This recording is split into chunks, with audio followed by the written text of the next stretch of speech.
भैया शरीर क्या है और शरीर से मुक्ति का कोई उपाय बताइए। देखिए, शरीर जो है 5 तत्व और 3 गुण से बनी हुई शरीर है और हर व्यक्ति के अंदर एक गुण की प्रधानता होती है। कोई रजोगुणी होता है, कोई तमोगुणी होता है, कोई सतोगुणी होता है। रज तम सत यानी ब्रह्मा विष्णु महेश। ब्रह्मा रजोगुणी था, विष्णु सतोगुणी था और महेश तमोगुणी था। तो हर व्यक्ति के अंदर एक गुण की प्रधानता होती है। जब आप इस शरीर से मुक्त होना चाहते हैं, आवागमन के बंधन से मुक्त होना चाहते हैं, तो आपको गुणातीत होना पड़ेगा, कर्मातीत होना पड़ेगा। यानी गुणातीत का मतलब आपको गुणों से परे होना पड़ेगा, यानी कोई गुण नहीं रह जाएगा। कर्मातीत का मतलब कि कर्मों से आपको ऊपर उठना पड़ेगा।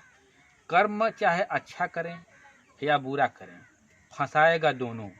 अच्छा कर्म का मतलब है कि लोहे की जंजीर, और बुरा कर्म का मतलब है लोहे की जंजीर, और अच्छा कर्म का मतलब है सोने की जंजीर। लेकिन दोनों से आप बंधेंगे ही, चाहे सोने की जंजीर हो या चाहे लोहे की जंजीर है। तो कर्म से आप अच्छा और बुरा कर्म करके उबर नहीं सकते हैं।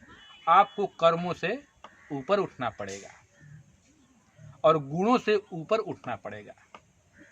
जहाँ गुण है वहाँ अवगुण निश्चित है, जहाँ आज है वहाँ कल निश्चित है, जहाँ दिन है वहाँ रात निश्चित है, जहाँ जीवन है वहाँ मरण निश्चित है। तो आपको इससे ऊपर उठना पड़ेगा।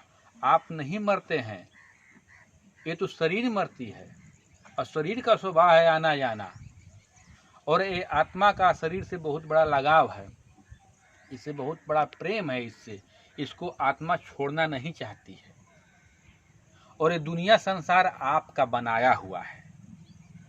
आप ये सोचते हैं कि कोई दुनिया को चला रहा है, तो दुनिया कोई चलाने वाला नहीं है। ये मेरा दावा है, दुनिया को आप चला रहे हैं।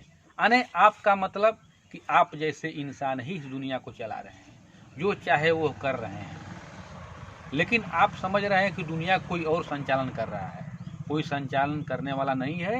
ये जितनी व्यवस्था है ये सब आपकी बनाई हुई व्यवस्था है, और वो खुद बना करके आप स्वयं स्वतः उसमें फंस गए हैं और जान रहे हैं कोई और बनाया है। बस यही है, और क्या।